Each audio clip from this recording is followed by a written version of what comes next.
हिंदूंच्या घरावरती आगी लावणाऱ्या देशाला नरेंद्र मोदी आणि निर्मला सीतारामन काही कोटी रुपये मदत म्हणून देतात. हे जर तुमच्या महापौरांना माहीत नसेल ना, उगाच हिंदू मुसलमान करू नका. उद्या जेव्हा सत्ता जाईल तेव्हा हे सगळे लोक परत आपल्या व्यासपीठावर येतील का? सलमान खानला बोलवलं याबद्दल स्वागत, पण यापुढे मुस्लिमांनाही प्रवेश आणि त्यांचं स्वागत आहे का, हे जर मोहनराव भागवतांनी स्पष्ट केलं असतं तर अधिक योग्य झालं. या देशामध्ये मोठ्या प्रमाणामध्ये राष्ट्रभक्त राष्ट्रवादी मुसलमान आहेत, त्यांचं स्वागत करा. घुसखोर बांगलादेशांना मुंबई का देशातून हाकलायला पाहिजे. बांगलादेशमध्ये गेल्या 1 वर्षापासून ज्या हिंसक दंगली सुरू आहे यावर तुमचे देशाचे प्रधानमंत्री, गृहमंत्री, संरक्षण मंत्री अक्षर काढत नाही. ऋतू तावडे यांचं अभिनंदन करतो.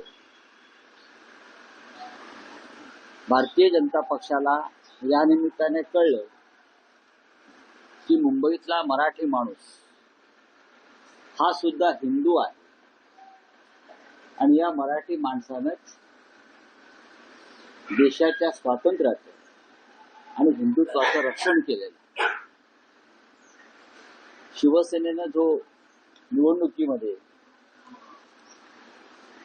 प्रचाराची दिशा ठरवली, मराठी माणूस, मराठी अस्मिता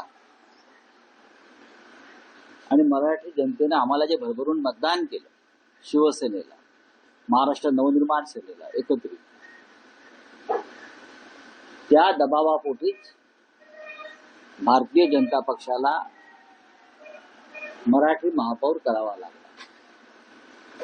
ऋतू तावडे या मूळच्या काँग्रेसवाल्याच आहेत. भारतीय जनता पक्षाकडे स्वतःचं ओरिजिनल असं काही नाही. काल राष्ट्रीय स्वयंसेवक संघाचा कार्यक्रम झाला, मी पाहत होतो. मलाही आमंत्रण होतं, पण मला दुसऱ्या कार्यक्रमाला जायचं असल्यामुळे मी तिथे गेलो नाही, तर मीही गेलो असतो. सलमान खान होते व्यासपीठावर असं मला कळलं.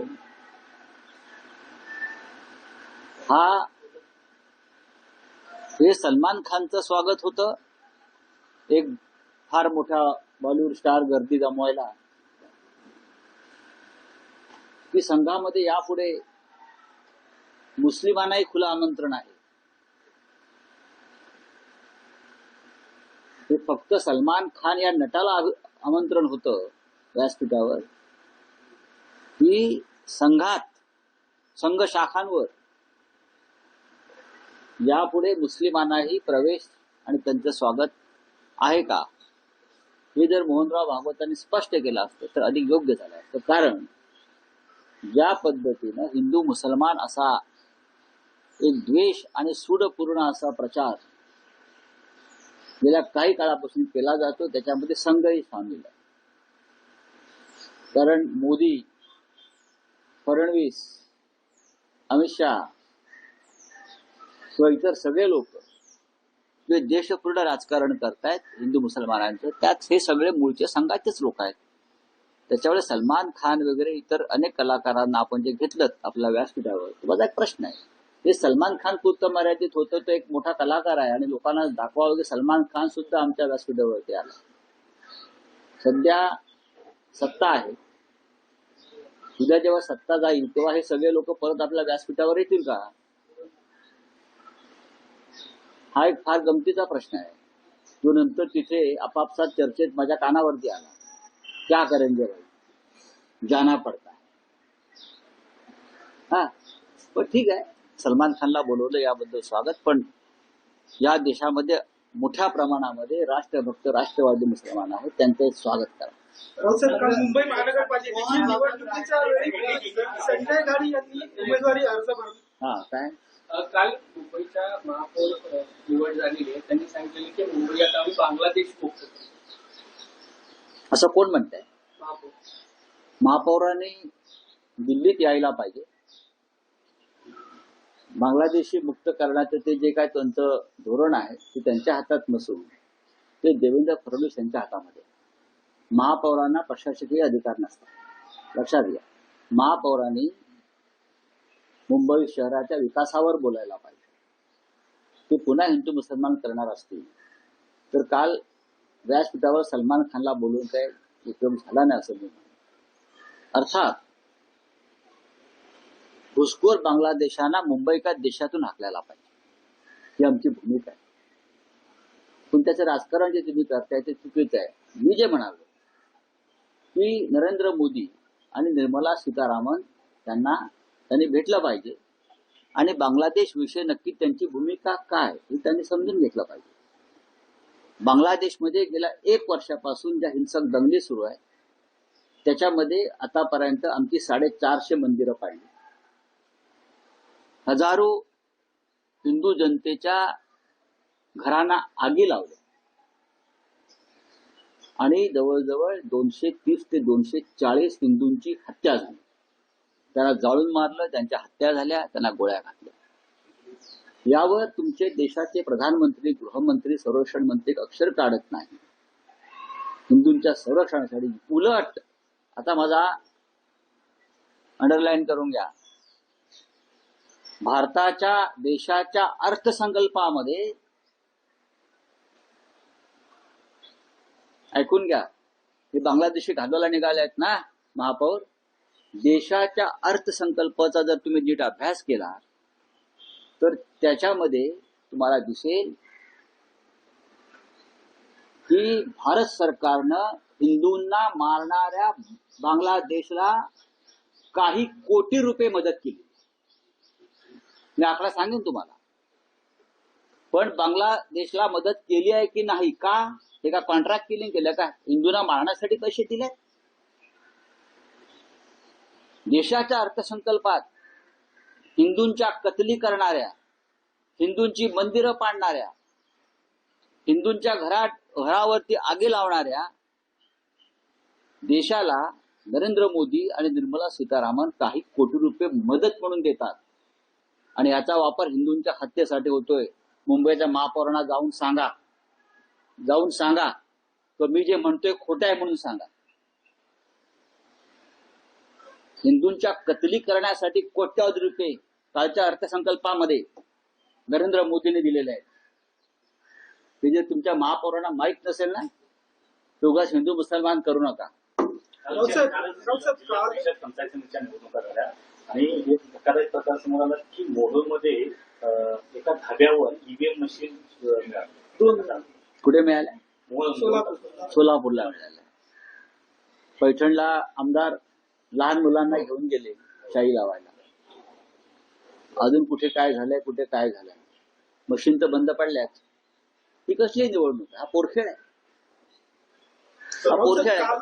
काल शिवसेनेचे उपमहापौर म्हणून त्यांनी अर्ज भरला संजय गाडी यांनी एक महत्वाचं विधान केलं. मला माहिती. त्यांनी बाळासाहेबांच्या मला माहिती जन्मशताब्दी निमित्त भागवत यांनी उद्धव ठाकरे यांची विधान परिषदेची मुदत जी आहे ती संपत आलेली आहे. ते पुन्हा विधान परिषदेवर येणार का अशा प्रकारची चर्चा सुरू झालेली आहे आणि त्यासाठी काँग्रेसची मदत घ्यावी लागेल, इतर पक्षांची मदत घ्यावी लागेल. काय बघा, एकमेकांना मदत महाविकास आघाडी करावीच लागेल. एकमेकांना मदत करावीच लागेल. महाविकास आघाडीमध्ये काँग्रेस, राष्ट्रवादी काँग्रेस, शरद पवार आणि आमची शिवसेना आहे बाळासाहेब ठाकरे.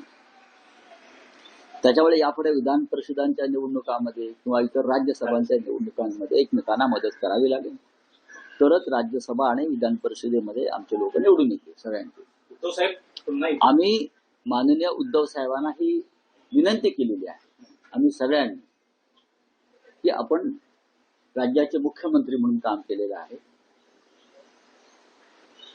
आणि त्या विधिमंडळामध्ये आपण पुन्हा जाणं हे राज्यासाठी आणि जनतेसाठी आवश्यक आहे. हे आम्ही त्यांना विनंती केली.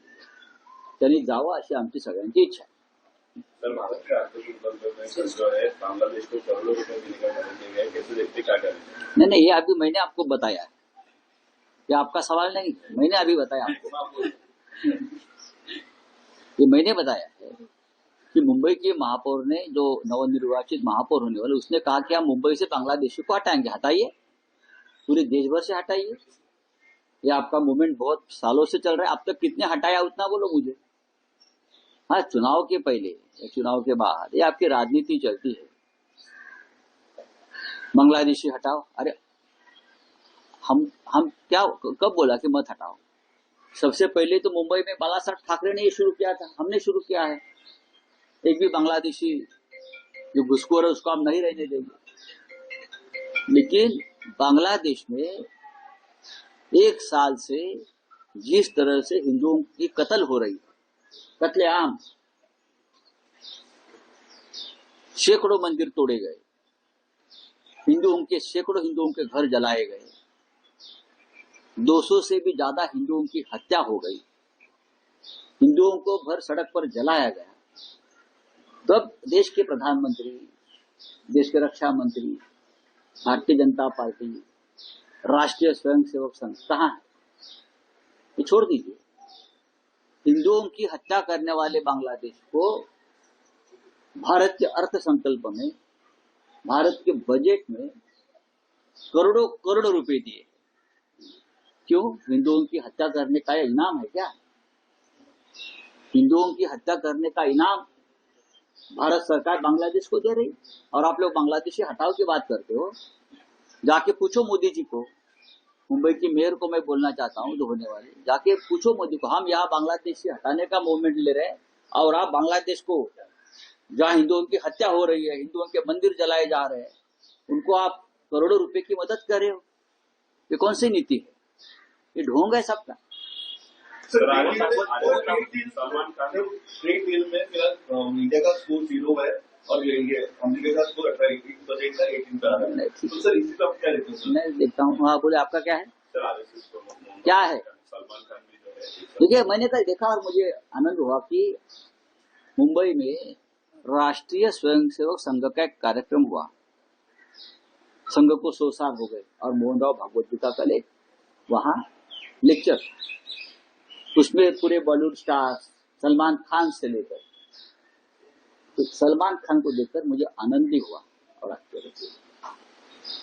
मैंने पढ़ा कि सलमान खान को मंच पर उठाया था। आप क्या दिखाना चाहते हो? आप सलमान खान को दिखाना चाहते हो?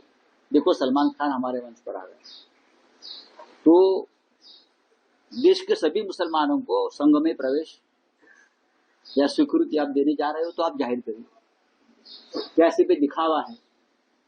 आपकी सरकार, आपके प्रधानमंत्री, आपके गृह मंत्री, आपके मुख्यमंत्री दर दिन हिंदू मुसलमान एक द्वेषपूर्ण भाषा में पूरा देश को माहौल बिगाड़ रहे थे, और आपने कल सलमान खान को बुलाकर देश को क्या दिखाया? संघ ने क्या दिखाया?